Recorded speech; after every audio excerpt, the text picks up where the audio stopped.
Selamat pagi semuanya, kami dari kelompok 9 membahas tentang materi fluida statis. Sebelumnya kami akan memperkenalkan diri, saya Destri Syanturi, NPM F1A 019042. Baiklah, kami dari kelompok 9 akan membahas materi tentang fluida statis. Sebelum kita masuk apa saja fluida statis, kita terlebih dahulu harus mengetahui pengertian dari fluida statis. Fluida statis itu adalah fluida yang berada dalam fase tidak bergerak atau dalam keadaan diam, atau bisa juga fluida kita artikan dalam keadaan bergerak, tetapi tak ada perbedaan kecepatan antar partikel fluida tersebut, atau bisa kita katakan bahwa partikel-partikel fluida tersebut bergerak dengan kecepatan seragam sehingga tidak memiliki gaya. Selanjutnya kita masuk ke sifat-sifat fluida.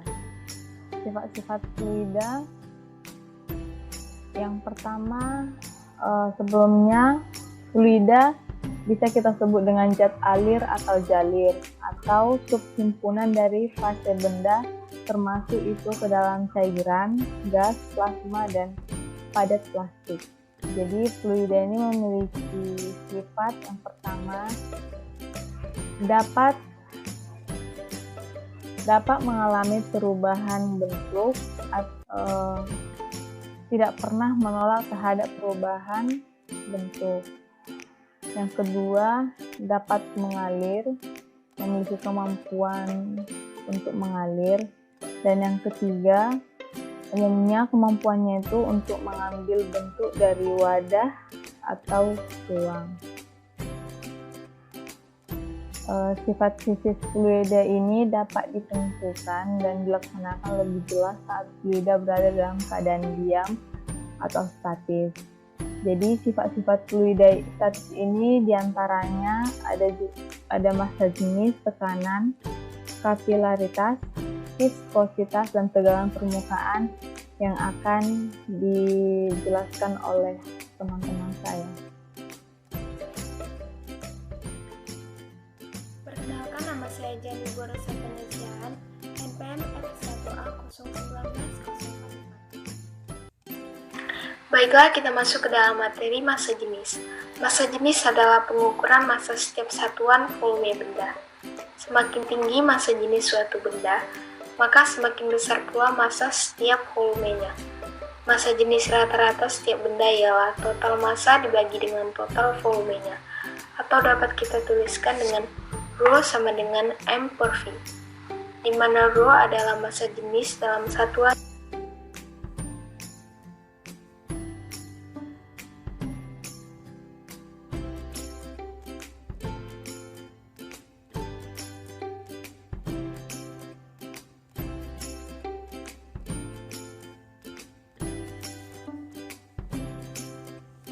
Baiklah, kita masuk ke dalam materi massa jenis. Massa jenis adalah pengukuran massa setiap satuan volume benda. Semakin tinggi massa jenis suatu benda, maka semakin besar pula massa setiap volumenya. Massa jenis rata-rata. Baiklah, kita masuk ke dalam materi massa jenis. Massa jenis adalah pengukuran massa setiap satuan volume benda. Semakin tinggi massa jenis suatu benda, maka semakin besar pula massa setiap volumenya. Massa jenis rata-rata setiap benda ialah total massa dibagi dengan total volumenya, atau dapat kita tuliskan dengan Rho sama dengan M per V, di mana Rho adalah massa jenis dalam satuan SI yaitu kilogram meter kubik, dan M adalah massa zat dengan satuan kilogram, V adalah volume zat dengan satuan meter kubik. Pernahkah kalian melihat es teh? Pernahkah kalian melihat es batu di dalam es teh? Mengapa es batu di dalam es teh tersebut dapat terapung? Itu karena massa jenisnya. Keadaan benda dalam air berdasarkan besar dan kecil massa jenis benda tersebut.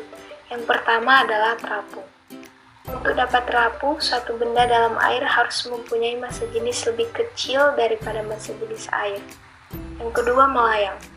Untuk dapat melayang, suatu benda dalam air harus mempunyai massa jenis yang sama dengan massa jenis air. Yang ketiga itu tenggelam. Untuk dapat tenggelam, suatu benda dalam air harus mempunyai massa jenis lebih besar daripada massa jenis air. Maka benda akan mengalami gaya total ke bawah yang tidak sama dengan nol. Tahukah kamu mengapa kapal laut dapat terapung, sedangkan uang logam tenggelam? Memang kapal terbuat dari baja dan bahan-bahan lain yang massa jenisnya besar, tetapi secara keseluruhan, massa jenis kapal menjadi kecil atau lebih kecil dari massa jenis air laut karena volume kapal yang masuk ke dalam air laut dibuat sangat besar, sedangkan uang logam tidak ada rongganya sama sekali sehingga massa jenis uang logam sama dengan massa jenis bahan uang logam tersebut. Itulah sebabnya uang logam itu tenggelam di dalam air laut, sedangkan kapal laut dapat terapung. Kita masuk ke dalam contoh soal untuk mencari massa jenis. Bisa dilihat di dalam gambar, ketika batu dimasukkan ke dalam gelas berpancuran, air yang terdesak batu keluar pipa dan ditampung pada gelas ukur.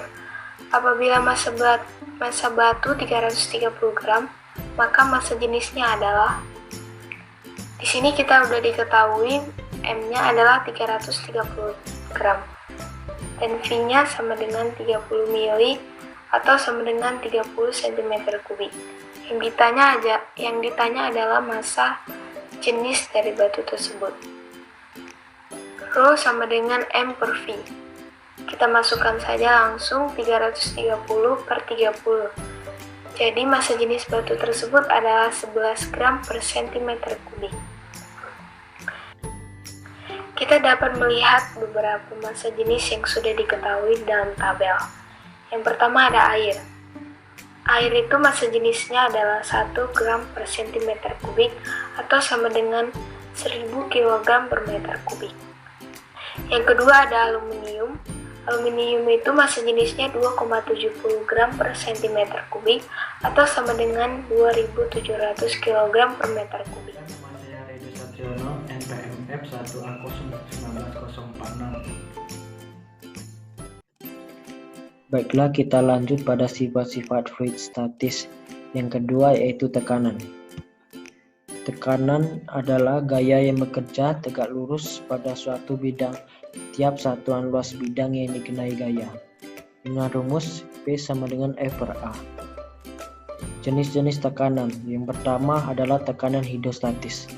Tekanan hidrostatis adalah tekanan yang diakibatkan oleh suatu fluida atau cairan akibat gaya gravitasi, dengan rumus P sama dengan Rho kali G kali H.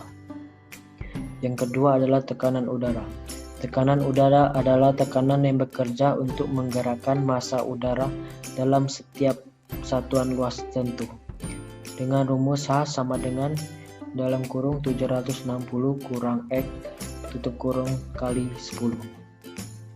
Contoh-contoh tekanan. Yang pertama, tekanan saat berenang yang menyebabkan gerakan menjadi lebih sulit di kedalaman. Kedua, bentuk kapal selam yang dibuat agar bisa menahan tekanan hidrostatis dalam darah. Yang ketiga, dasar bendungan dibuat lebih tebal di bagian dalam untuk menahan tekanan air. Yang keempat, pemasang impuls diletakkan di tempat tinggi agar gaya gravitasi membuat impuls masuk ke tubuh yang memiliki tekanan hidrostatis dalam darah. Oke, itu saja penjelasan tentang tekanan. Assalamualaikum warahmatullahi wabarakatuh. Saya Dara Puspita, NPM F1A0194048. Baiklah, kita lanjut pada sifat-sifat fluida statis yang ketiga, yaitu tentang kapilaritas. Kapilaritas atau disebut juga gaya kapiler adalah gejala atau peristiwa meresapnya zat air melalui celah-celah sempit atau pipa kapiler. Sebagai contoh pada gambar berikut, ketika kita mencelupkan pipa pada bejana yang berisi air, maka permukaan air di dalam pipa akan naik. Berbeda dengannya air raksa. ketika kita mencelupkan pipa pada bejana yang berisi air raksa, maka permukaan air raksa tidak naik ke dalam pipa. Nah, gejala inilah yang disebut dengan gejala kapilaritas. Jadi, gejala kapilaritas itu dipengaruhi oleh adanya kohesi dan adesi. Air dalam pipa kapiler naik karena adesi antara partikel air dengan kaca lebih besar daripada kohesi antar partikel airnya. Berbeda dengan air raksa. Adesi air raksa dengan kaca lebih kecil daripada kohesi antar partikel air raksa. Oleh karena itu, sudut kontak antara air raksa dengan dinding kaca akan lebih besar daripada sudut kontak air dengan dinding kaca. Nah, untuk menghitungnya ada rumus yang diterapkan, yaitu H sama dengan 2 gamma cos theta dibagi rho GR, dengan H itu adalah kenaikan atau penurunan permukaan zat air dengan satuan meter, gamma itu adalah tegangan permukaan dengan satuan Newton per meter, R itu adalah jari-jari kapiler dengan satuan meter, G itu adalah percepatan gravitasi dengan satuan meter per sekon kuadrat, dan theta itu adalah sudut kontak. Selanjutnya adalah contoh-contoh dari kapilaritas. Contoh yang pertama adalah naiknya minyak tanah melalui sumbu kompor sehingga kompor bisa dinyalakan. Yang kedua, kain dan kertas isap dapat menghisap cairan. Dan yang ketiga, air dari akar dapat naik pada batang pohon melalui pembuluh kayu. Oke, itu saja penjelasan tentang kapilaritas. Assalamualaikum warahmatullahi wabarakatuh. Perkenalkan, nama saya Aninditya Safitri, NPM F1A 019052. Langsung saja kita lanjut ke sifat-sifat fluida statis yang keempat, yaitu viskositas. Viskositas adalah ukuran kekentalan fluida yang bisa menyatakan kecil besarnya suatu gesekan dalam fluida. Maka, apabila makin besar viskositas dalam fluida, maka akan semakin sulit untuk mengalir dan semakin sulit benda dapat bergerak di dalam fluida tersebut. Kemudian langsung saja rumus gaya gesekan Stokes, yaitu Fs sama dengan 6V kali R kali eta kali V, yang mana kita ketahui Fs adalah gaya gesekan Stokes, R adalah jari-jari, eta adalah koefisien viskositas fluida, dan V adalah kelajuan benda. Kita langsung saja ke contoh soal supaya lebih paham.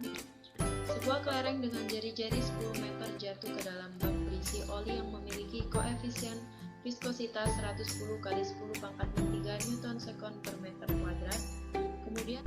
Kemudian tentukan berapa besar gesekan yang dialami kelereng jika bergerak dengan kelajuan 5 meter per sekon. Langsung saja kita ke bagian penyelesaian. Yang kita ketahui pada soal tersebut, R atau jari-jarinya adalah 10 meter, etanya adalah 110 kali 10 pangkat 3 Newton sekon per meter kuadrat, V atau kelajuannya adalah 5 meter per sekon, dan V adalah kita menggunakan 3,14. Langsung saja, yang diketahui itu kita masukin ke dalam rumus.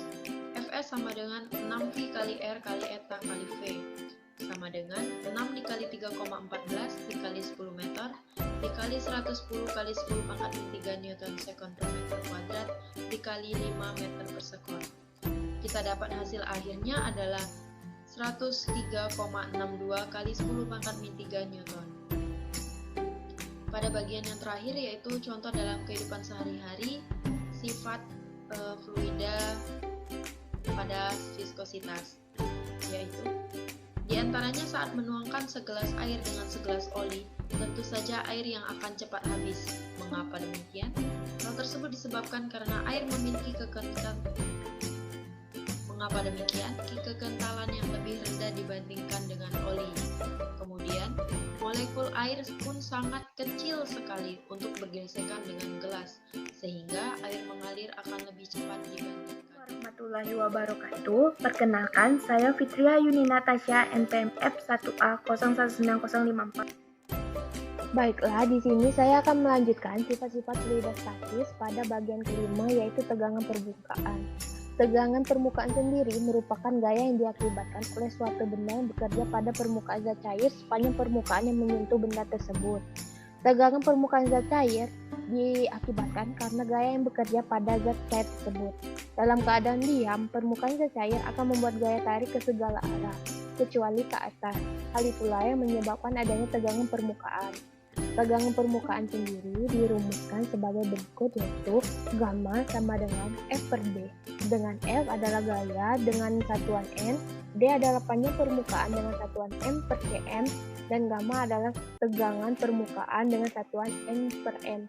Di sini nilai D sama dengan 2L, sehingga rumusnya menjadi gamma sama dengan F per 2L. Faktor yang memengaruhi tegangan permukaan yaitu satu suhu pada tegangan permukaan, di mana faktornya itu tegangan permukaan menurun dengan meningkatnya suhu karena meningkatkan energi kinetik molekul. Kedua yaitu zat terlarut. Penambahan zat terlarut dalam suatu cairan akan meningkatkan viskositas larutan. Jadi tegangan permukaan akan bertambah besar. 3. Surfaktan. Surfaktan merupakan zat yang bisa mengaktifkan permukaan karena cenderung buat terkonsentrasi pada permukaan. Contohnya sendiri pada sabun. Contoh peristiwa pada tegangan permukaan yaitu mencuci pakaian dengan air hangat atau air panas lebih bersih karena dengan suhu yang tinggi tegangan permukaan akan semakin kecil dan kemampuan untuk membasahi pakaian yang kotor akan lebih meningkat lagi. Baiklah, itulah materi dari tegangan permukaan. Terima kasih. Assalamualaikum warahmatullahi wabarakatuh. Perkenalkan, nama saya Novita Nadila Putri, NPM F1A019056. Baiklah, di sini saya ingin menjelaskan tentang hukum Archimedes. Hukum Archimedes adalah hukum yang menyatakan bahwa setiap benda yang tercelup, baik keseluruhan maupun sebagian dalam fluida, maka benda tersebut akan menerima dorongan gaya ke atas atau gaya apung. Besarnya gaya apung yang diterima nilainya sama dengan berat air yang dipindahkan oleh benda tersebut. Berat sama dengan massa dikali kecepatan gravitasi dan memiliki arah gaya yang bertolak belakang, yaitu arah gaya berat ke bawah, arah gaya apung ke atas. Nah, besar gaya apung sama dengan besar air yang dipindahkan dalam contoh yang di atas ini nih. Nah, lalu rumusnya sendiri yaitu FA sama dengan rho F G V TC. Yang saya terangkan itu ada di sini.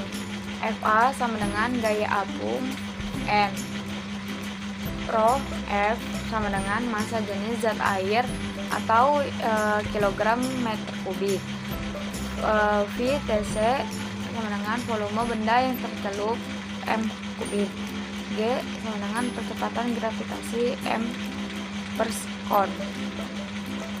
Hukum Archimedes menunjukkan adanya gaya apung dan cairan yang ke arah atas sehingga benda di dalam fluida akan terasa lebih ringan dan seterusnya. Terus di sini saya juga memiliki contoh soal yang di atas ini, bahwa sebuah benda dicelupkan ke dalam minyak yang massa jenisnya 0,8. Ternyata 25% volume benda terapung di atas merupakan minyak. Tentukan massa jenis benda tersebut. Karena ditanya massa jenis, maka kita mengerjakannya dengan rumus yang tadi. Nah, diketahui rho B. Perkenalkan, nama saya Wita Andriani Sinaga dengan NPM F1A02002 dari kelompok 9. Saya di sini akan menjelaskan mengenai hukum Pascal.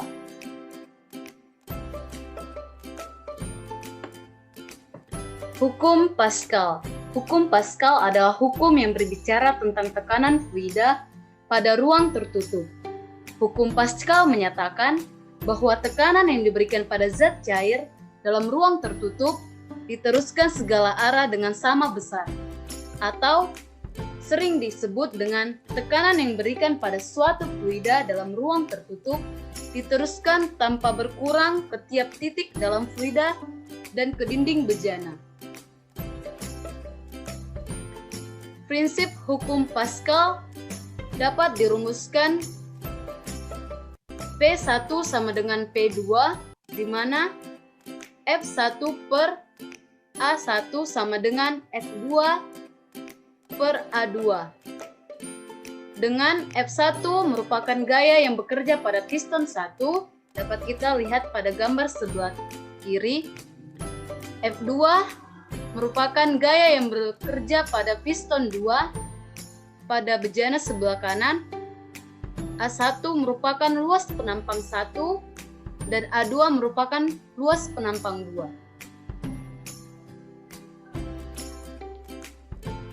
Cara kerja beberapa alat yang menggunakan prinsip hukum Pascal adalah 1. A. Dongkrak hidrolik. 2. Mesin pres atau tekan hidrolik. 3. Pengangkat mobil hidrolik. 4. Rem hidrolik. Berikut merupakan dongkrak hidrolik. Dapat kita lihat pada gambar pertama. Saat pengisap diberikan gaya tekanan, pada gaya tersebut akan diteruskan oleh fluida minyak yang merupakan di dalam pompa. Akibatnya, berdasarkan hukum Pascal, minyak dalam dongkrak akan menghasilkan gaya angkat pada setiap pengisap besar dan dapat mengangkat beban di atasnya. Kedua, pengangkat mobil hidrolik. Dapat kita lihat pada gambar yang digunakan untuk mengangkat mobil saat mencuci mobil. Ketiga, merupakan rem hidrolik.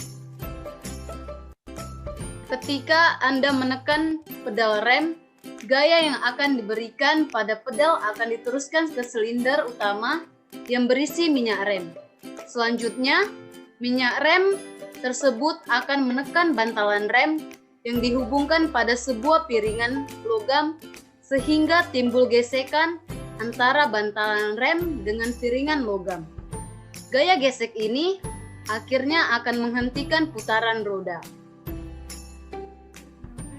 Saya Devinta Ramafianti dengan NPM F1A 020004. Baiklah, selanjutnya adalah hukum utama hidrostatik. Hukum utama hidrostatis menyatakan tekanan yang dilakukan zat cair yang sejenis pada kedalaman yang sama adalah sama besar.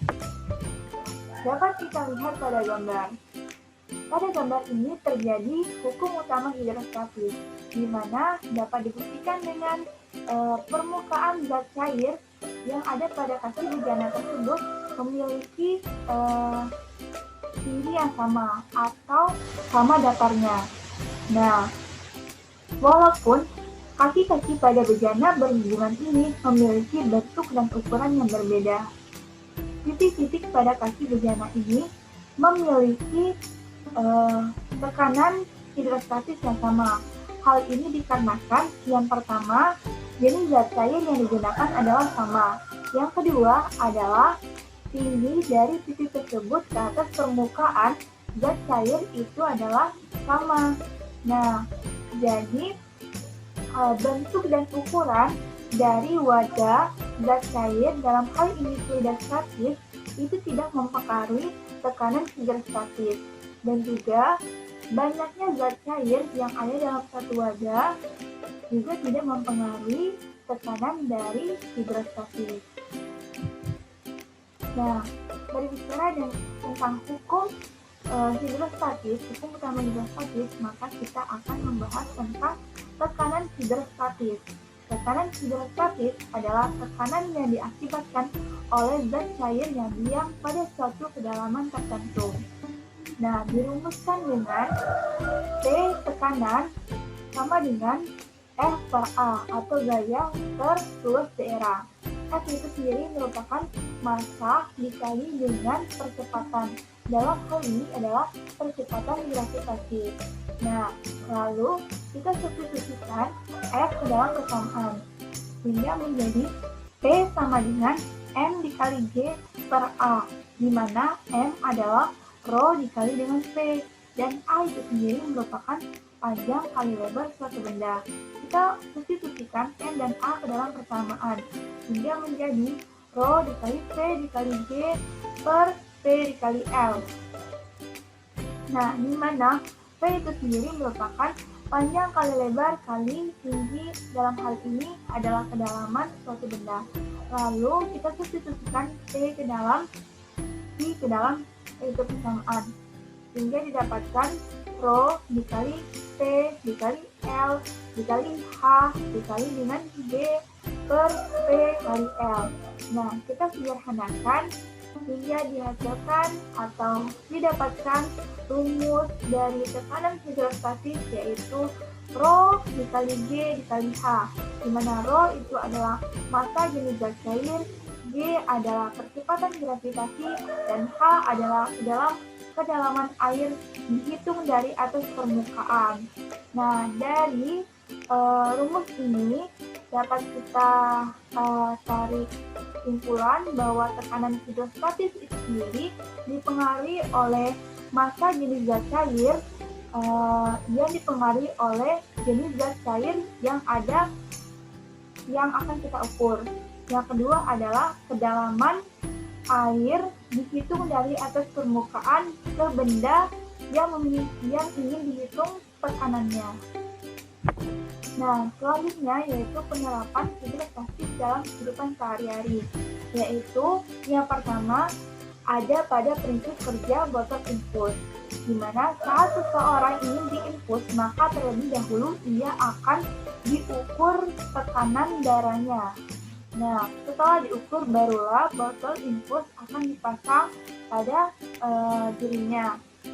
Nah, hal ini dilakukan agar tekanan botol infus itu harus lebih tinggi daripada tekanan darah seseorang, agar cairan dalam botol infus bisa mengalir ke darah seseorang. Semakin tinggi botol infus dipasang, maka tekanannya akan semakin tinggi pula, sehingga air yang ada dalam botol infus itu akan mengalir ke dalam darah seseorang. Nah, apabila botol infus diletakkan rendah, maka tekanannya juga akan semakin rendah, dan bisa jadi darah seseorang itu mengalir ke dalam botol infus.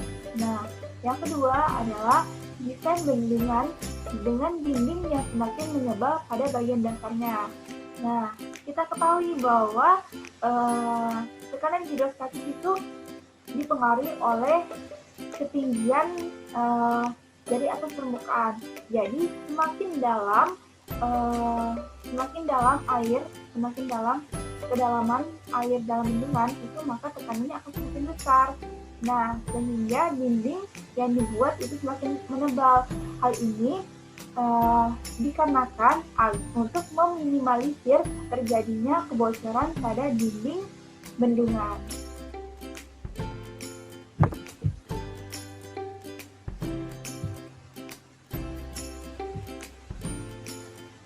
Assalamualaikum warahmatullahi wabarakatuh. Perkenalkan, nama saya Armanto dengan NPM F1A 020006.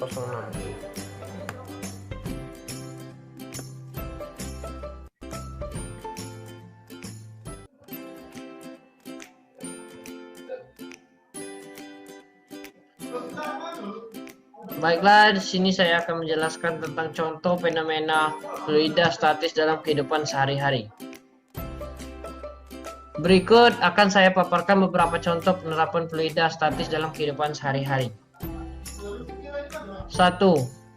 Dongkrak hidrolik. Prinsip kerja dongkrak hidrolik adalah Penerapan dari hukum Pascal, tekanan yang diberikan pada zat cair di dalam ruangan tertutup akan diteruskan ke segala arah dengan nilai tekanan yang sama besar. Dongkrak hidrolik menggunakan sistem bejana berhubungan yang terdiri dari dua tabung yang berhubungan yang memiliki diameter yang berbeda ukurannya sehingga luas penampangnya berbeda, masing-masing ditutup dan diisi air. Dengan turunkan piston, maka tekanan pada tabung pertama akan dipindahkan ke tabung kedua sehingga dapat mengangkat beban yang berat. Tekanan yang diberikan pada pengisap yang penampangnya kecil diteruskan oleh minyak zat cair melalui pipa menuju ke pengisap yang penampangnya besar. Pada pengisap besar dihasilkan gaya angkat yang mampu mengangkat beban. 2.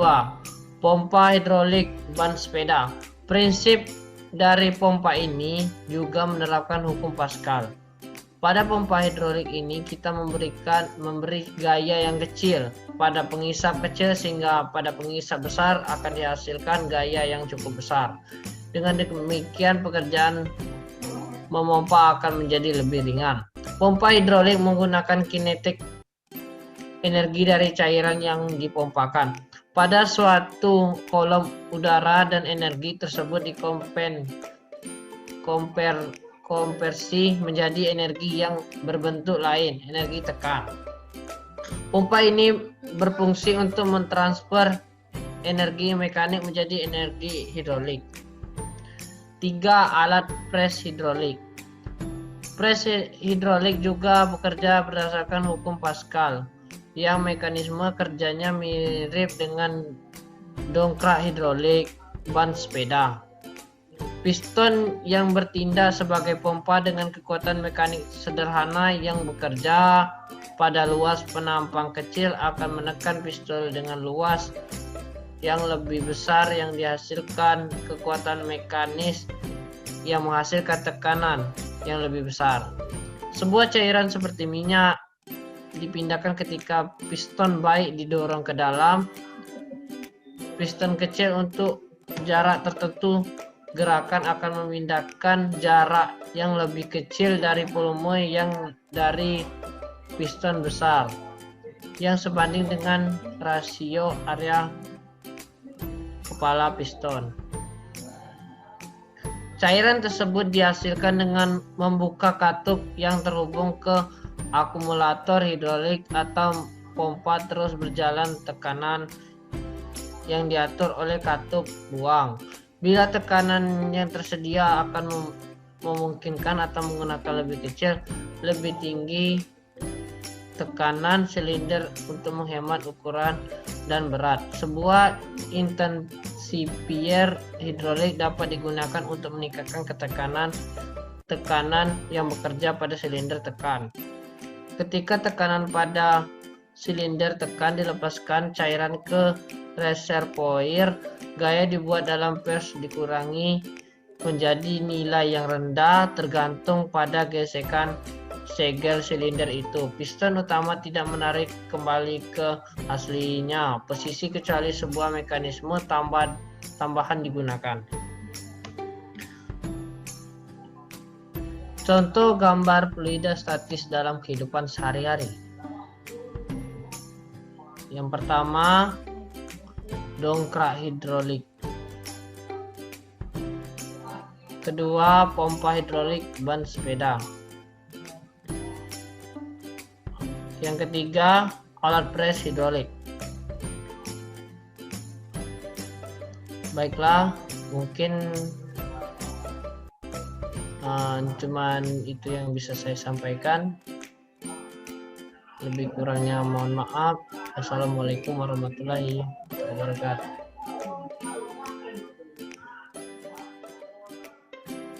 Baiklah, dari penjelasan-penjelasan yang telah dipaparkan oleh kelompok 9, kami memperoleh beberapa kesimpulan.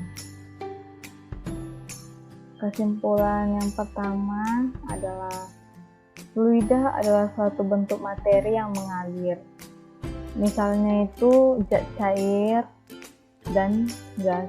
Jadi sifat kemudahan untuk menyesuaikan dengan tempatnya. Yang kedua, suatu titik yang terletak pada satu bidang datar dalam satu jenis zat cair memiliki tekanan yang sama.